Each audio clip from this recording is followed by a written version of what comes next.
This channel does not promote any violent, harmful, or illegal activities. All content provided by this channel is meant for an educational purpose only.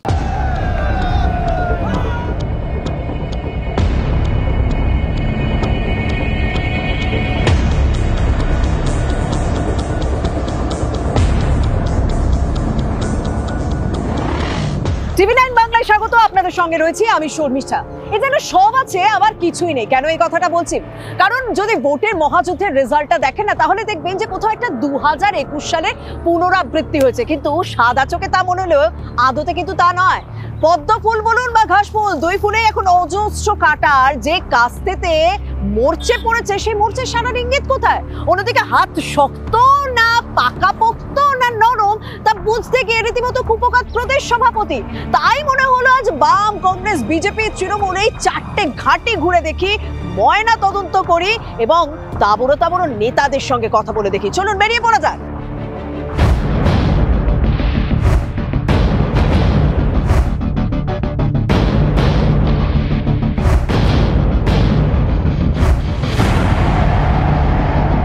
শুরু তাহলে ঘাসফুলকে দিয়ে করা যাক নাকি? কারণ 2024-এর ভোটের রেজাল্টে দক্ষিণবঙ্গে কার্যত বিরোধীকে ধুয়ে মুছে সাফ করে দিয়েছে তৃণমূল কংগ্রেস।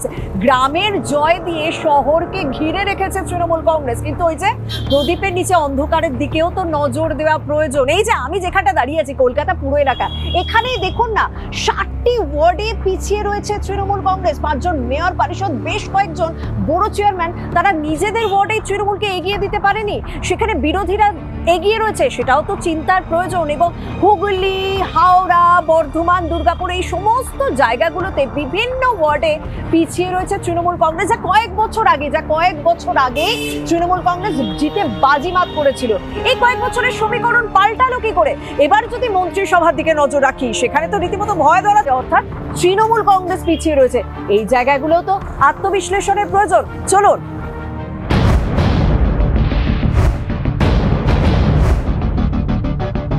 শান্তনুদা, ভোটের রেজাল্টে তো একেবারে তৃণমূল কংগ্রেসের জয় জয়কার। বিশেষ করে গ্রামে বেশ ভালো ফল পাওয়া গেছে। একটু শহর কেন্দ্রিক যদি আমরা আলোচনাটা করি, আপনি একসময় কাউন্সিলর ছিলেন, কাউন্সিলর হিসেবে দায়িত্ব সামলেছেন।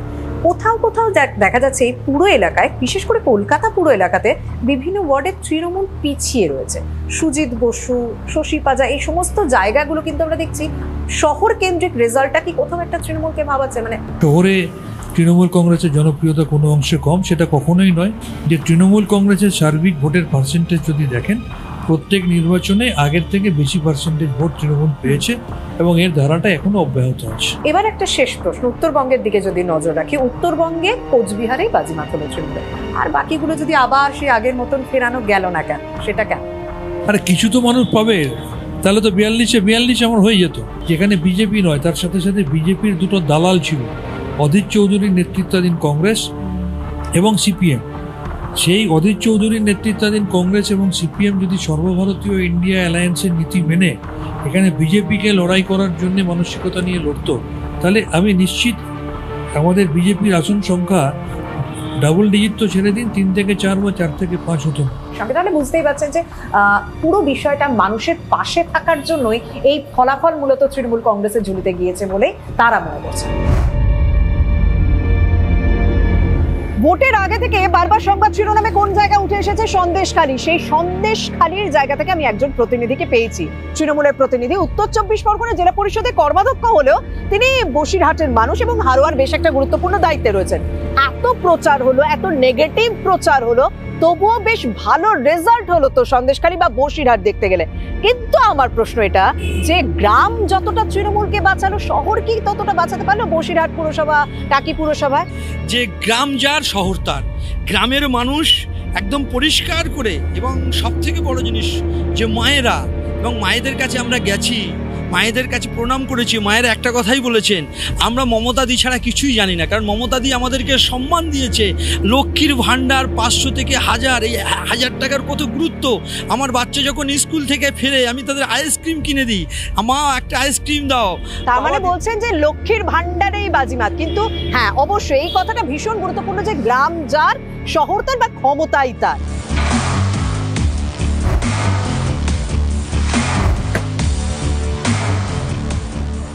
তাহলে কি বুঝলেন, তৃণমূলের কথা থেকে বুঝলেন তো যে গ্রামের জয় দিয়ে রীতিমতো কলার উঁচু করছে তৃণমূল।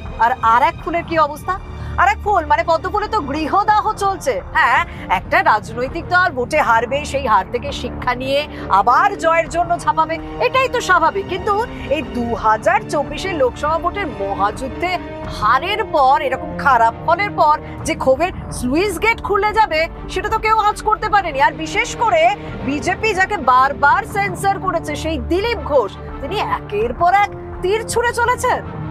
জিতলে মালা পরবো আর হারলে দিলীপ ঘোষ দায়ী, যত দোষ দিলীপ ঘোষ। 2-3 বার তো আমার ঘাড়ে চাপানো হয়েছে, এবার কোন ঘোষকে পাওয়া যায় দেখা যায়। পাবলিক ছাড়বে না কিন্তু কাউকে। অন্যের হাতে কাঠি থাকে, আমার হাতে লাঠি থাকে। পরিস্থিতি খারাপ হলে অনেক কিছুই হয়, বললাম না, ব্যাঙে লাথি মারে, হাতিকে লাথি মারে। দিলীপ ঘোষ পেছনে তাকায় না, আর বাঘে কোনদিন বাঁধাকপি খায় না। ব্যক্তিগতভাবে মনে করি যে দলের গোষ্ঠীদ্বন্দ্বের শিকার দিলীপ ঘোষ। যারা ঘুষপেটিয়া বিজেপিতে, তাদের আধিপত্য বেশি হওয়াতে পুরনো বিজেপিরা মার খাচ্ছে, এটা আমি বিশ্বাস করি। বিজেপি দপ্তরে পৌঁছে গিয়েছে শর্মিষ্ঠা, তবে বিজেপি দপ্তরে এই মুহূর্তে ভেতরে ব্যাখ্যা চলছে, ভেতরে আলোচনা চলছে, ভেতরে আত্মবিশ্লেষণ চলছে। কিন্তু বেশ কিছু কাঁটা এই মুহূর্তে পদ্ম ফুলেও দেখা গিয়েছে। কি না, সব থেকে বড় কাঁটা হচ্ছে বিজেপির মুষল পর্ব শুরু হয়ে গেছে। দিলীপ ঘোষ তিনি বলছেন তাকে কাঠি করা হয়েছে, যদিও কাঠির কাছে তার লাঠি জিতে গেছে, কারণ তার হাতে লাঠি রয়েছে। এই প্রশ্ন যেমন তুলেছেন তিনি, আরো বেশ কিছু প্রশ্ন তুলেছেন যে তিনি দলে থাকাকালীন, তিনি ক্ষমতায় রাজ্য সভাপতি থাকাকালীন 38% ভোট তো বিজেপি পেয়েছিল। তাহলে এই গত 3 বছরে কি তাহলে বিজেপি কোনো উন্নতি হলো না? দেখুন, এগুলো মুষল পর্বের সূত্রপাত, মানে শুরু হয়ে গিয়েছে। আরো বেশ কিছু প্রশ্ন উঠতে শুরু করে দিয়েছে যে বাঁকুড়া থেকে বর্ধমান, দুর্গাপুর, এই আসনগুলো তো বিজেপি জয়লাভ করেছিল, সেই আসনগুলোতেও কেন জিততে পারলো না বিজেপি? আর অন্যদিকে আলিপুরদুয়ারে, যেখানে আলিপুরদুয়ারে মনোজ টিগ্গাকে প্রার্থী করা হলো, সেখানে দেখলাম মনোজ টিগ্গার জায়গায়, সেই মনোজ টিগ্গার জায়গাতে বিজেপি পিছিয়ে থাকলো কেন? এই প্রশ্নগুলো তো ভাবতে হবে, এই প্রশ্নগুলো তো উত্তর খুঁজতে হবে। বিজেপি নেতা সপ্তর্ষি এই মুহূর্তে রয়েছে বিজেপি দপ্তরের সামনে। কি ভেতরে ব্যাখ্যা হলো, বৈঠক হলো, তাই তো? হ্যাঁ, এমনি কাটাছেড়া চলছে। কালদাদা এসেছিলেন, সেখানে তাকে সংবর্ধনা জানানো এইসব। কাটাছেড়া চলছে এখন, এখনই নয়, আর কিছুদিন পর। আর অনেকে বলছেন যে বিজেপিতে নাকি মুষল পর্ব শুরু হয়ে গিয়েছে। দিলীপ ঘোষ বলছে তাকে কাঠি করা হয়েছে, কিন্তু তার হাতে লাঠি আছে। মানে এগুলো কি যাচ্ছে, কি মেসেজ যাচ্ছে এগুলো? না না, এরকম কোনো মুষল পর্বের মতন কোনো কিচ্ছু নেই। আমরা 39% ভোট শেয়ার পেয়েছি। আমরা বিধানসভায় 38% পেয়েছিলাম, 1% আমাদের ভোট পেয়েছে। বাঁকুড়া, বর্ধমান, দুর্গাপুর, এরকম বেশ কিছু গুরুত্বপূর্ণ আসনে আগেরবার বিজেপি খুব ভালো রেজাল্ট করেছিল। এবারে কেন মানে হারতে হলো, এই আসনগুলো কেন হারাতে হলো? না, বর্ধমান কোনোদিনই আমাদের সেরকম গড় ছিল না। জেতা আসন তো তমলুকও তো তৃণমূলের জেতা আসন ছিল, তাহলে তমলুক হারলো কেন, কাঁথি হারলো কেন, বিজেপি কেন হারলো? আমার প্রশ্ন তো সেটাই। আমাদের হেরে 1 ভোট পার্সেন্টেজটা তো একই আছে। কিছু এদিক ওদিক সংখ্যা তত্ত্বের জন্য কিছু গন্ডগোল হয়েছে। আলিপুরদুয়ার, সেখানে মনোজ টিগ্গা জিতেছে, কিন্তু মনোজ টিগ্গার যে জায়গা, সেখানেই বিজেপি পিছিয়ে রয়েছে। কোথাও কি একটুখানি জন বার্লার সঙ্গে গোষ্ঠীদ্বন্দ্ব এগুলো ম্যাটার করে গেল না? সেটার কি কারণ? না, একদমই নয়। সেগুলো নিয়ে কাটাছাড়া আমরা বসবো, টোটাল ডিটেলস আসুক। মমতা ব্যানার্জি তো ভবানীপুর থেকে রাজনীতি করে, ছাত্র রাজনীতি করেছেন। উনি হারলেন কি করে? উনার ওয়ার্ড, উনার পাড়ার লোক উনার পাশে নেই। তাহলে এর থেকে বড় লজ্জা আর কারণ? একদম বোঝাই গেছে যে বিজেপির যুক্তি তৈরি, কিন্তু তারাও আত্মবিশ্লেষণ শুরু করে দিয়েছেন। এবার আমি একটুখানি পদ্ম ফুল ছেড়ে অন্য ঘাটিতে ঢু মারি নাকি? চলুন বেরা যাক। কোন ফুল মূর্ছা যাচ্ছে নেতাদের বাগবিতণ্ডায়, কোন ফুল আবার নেতা মন্ত্রীর গড়েই পিছিয়ে রয়েছে। আর অনেকক্ষণ তো ফুল নিয়ে কথা হলো, কিন্তু দীর্ঘদিন যারা শরিক নিয়ে ভোটের ময়দানে নামছে, সেই বামফ্রন্টের হাতেও এবার পেন্সিল। কারণ সেখানে যা দেখা যাচ্ছে যে তরুণ প্রজন্মকে মুখ করে তারা কোথাও বলেছিল যে তরুণরা এবার হাল ফেরাবে, বাংলায় লাল ফিরবে, কিন্তু তা কি হলো? কারণ যা দেখা যাচ্ছে রেজাল্টের পর কাটাছেড়া করে, সেখানে তো সাদা চুল মানে সুজন চক্রবর্তী, মোহাম্মদ সেলিম, এরাই জামানতটুকু রক্ষা করতে পেরেছে। এবং যারা তরুণ মানে সৃজন, দীপশিতা, এদের প্রচারে যে ঝড়টা দেখা গেল, সেই প্রচারের ঝড়টা কি ভোটের বাক্সে পড়লো না? কারণ তাদের জামানত বাজেয়াপ্ত হয়েছে। সেই ছাত্র নেতারা তারা কি বলছেন একবার শোনা যাক। নমস্কার, কি মনে হচ্ছে মানে এবার তো রেজাল্ট তো হয়ে গেছে, এবার আত্মবিশ্লেষণ শুরু হবে, এবার কাটাছেড়া হবে। সেই কাটাছেড়ায় তো অনেকগুলো পয়েন্ট উঠে আসছে। বলছে যে ভোটের রেজাল্টে এখনো যা দেখা যাচ্ছে যে যারা সিনিয়র লিডার তাদের উপরে ভরসা রাখছে মানুষ। তরুণ প্রজন্ম কি মানে কিছু করতে পারছে না রাজ্যে? গোটা রাজ্য জুড়ে প্রচারে বামপন্থীদের প্রচারে, বাম কংগ্রেসের প্রচারে। এই কথাগুলো যা আমরা তুলে ধরেছিলাম সেগুলো তো মানুষ অ্যাকসেপ্ট করেছে। আমি সৃজনকে প্রত্যেকদিন প্রচারে দেখেছি, আমি দীপশিতাকে প্রত্যেকদিন প্রচারে দেখেছি, প্রতিকুর রহমান তিনি জানেন টাফ লড়াই, তিনি প্রত্যেকদিন প্রচার করেছেন। প্রচারে বেশ আমি একটা ঝড়ও দেখেছি, সেটা কেন ভোটের বাক্সে ট্রান্সফার হচ্ছে না, কেন জামানত বাজেয়াপ্ত হচ্ছে এই তরুণ প্রজন্মে? যেই জোট 21 সালে শূন্য ছিল সেই জোট কিন্তু 13 থেকে 14টা বিধানসভায় এগিয়ে রয়েছে। একদম লড়াই ছেড়ে পালিয়ে যাবে না, এটা একদিনের ব্যাপার না। হয়তো আগামী 26 মানে যে কথাটা বলছিল যে বেশ কয়েকটি বিধানসভায় জোট এগিয়ে রয়েছে, হয়তো 26-এ তার কোথাও পজিটিভ রেজাল্ট পেলেও আমরা পেতে পারি। নজর তাহলে সেদিকেই থাকুক। যেভাবে বাইনারি বিজেপি তৈরি করতে চায় এবং হিসাবিস ছিল তার, আমি যদি বলি ফাঁদে খাটে ফাঁদেই হয়তো পড়ে গেলেন মানুষ। আমরা বিজেপি অথবা তৃণমূলের বাইরে দুজনকে হারাতে পারবো এই ভরসাটা মানুষ করেননি।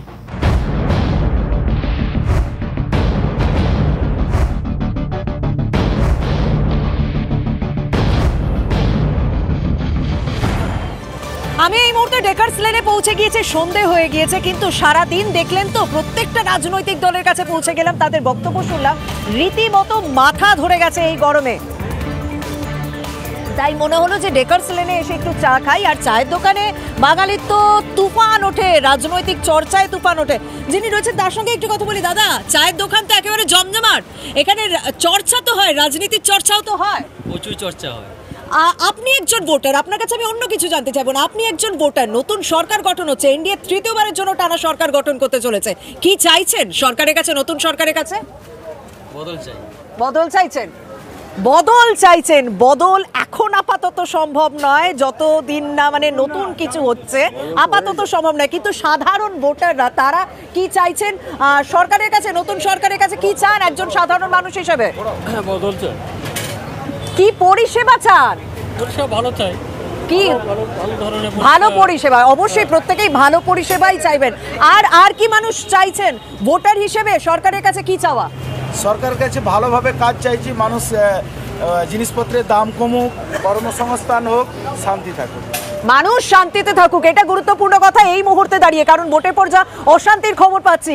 আপনি একজন সাধারণ ভোটার হিসেবে সরকারের কাছে কি চাইছেন? কেন্দ্র সরকার না রাজ্য সরকার? অবশ্যই কেন্দ্রীয় সরকার, লোকসভা সরকারের চাইছি যে একটা আমাদের ট্যাক্সটা যাতে একটু কমানো, ট্যাক্স এবং আমাদের জিএসটি যেটা করা হয়েছে সেটা যেন মানে ফ্ল্যাট জিএসটি হোক, এই কারোর 6%, কারো 28%, এইভাবে নয়, ফ্ল্যাট জিএসটি করা। একদম ফ্ল্যাট জিএসটি।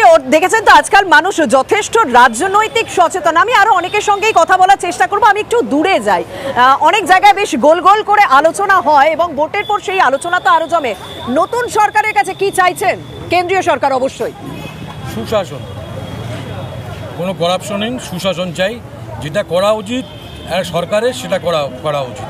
মানে আমার প্রিয় পাত্র হলে ছেড়ে দেবো, আমার প্রিয় পাত্র হলে ছাড়বো, মানে ছেড়ে দেবো, আর প্রিয় পাত্র ছাড়বো না। দুর্নীতিমুক্ত সমাজ চাইছি। একদম খুব ইঙ্গিতপূর্ণ বক্তব্য। সমাজের সুখ সুবিধাগুলো দেখতে হবে, সমাজের সুখ সুবিধা দেখতে হবে এবং খুব ইঙ্গিতপূর্ণ বক্তব্য দিয়েছেন যে সুশাসন প্রতিষ্ঠা করতে হবে এবং সেটা সবার জন্য সমান হবে। আমি আরো অনেকের সঙ্গে কথা বলার চেষ্টা করি, আমি একটুখানি যদি নতুন প্রজন্মের কাউকে পাওয়া যায়, কিন্তু তারা তো প্রত্যেকেই ব্যস্ত। আর যেহেতু আমি ডেকার্স লেনে রয়েছি, তাই ডেকার্স লেনে তারা অন্যরকম একেবারে একজন আপনি ভোট তো দিয়েছেন, একজন অনেকে আবার বক্তব্যও রাখতে চায় না, তাও আমি বেশ কয়েকজনের সঙ্গে কথা বলার চেষ্টা করি। একজন ভোটার হিসেবে কেন্দ্রীয় সরকারের কাছে কি চান? কি চান কেন্দ্রীয় সরকারের কাছে? কিচ্ছু চাইছেন না তারা, আপাতত কিছু চাইছেন না। তারা ভোট দিয়ে এখন ক্ষান্ত রয়েছেন, তারা দেখে নিতে চাইছেন যে আগামী 5 বছর এই সরকার যে গঠন হতে চলে সেটা কিভাবে হয়। যাই হোক, আর এখানেই শেষ করছি, আজ এখানেই শেষ করতে হচ্ছে, তবে আরো অন্যান্য খবর রয়েছে, তার জন্য নজর রাখুন TV9 বাংলায়।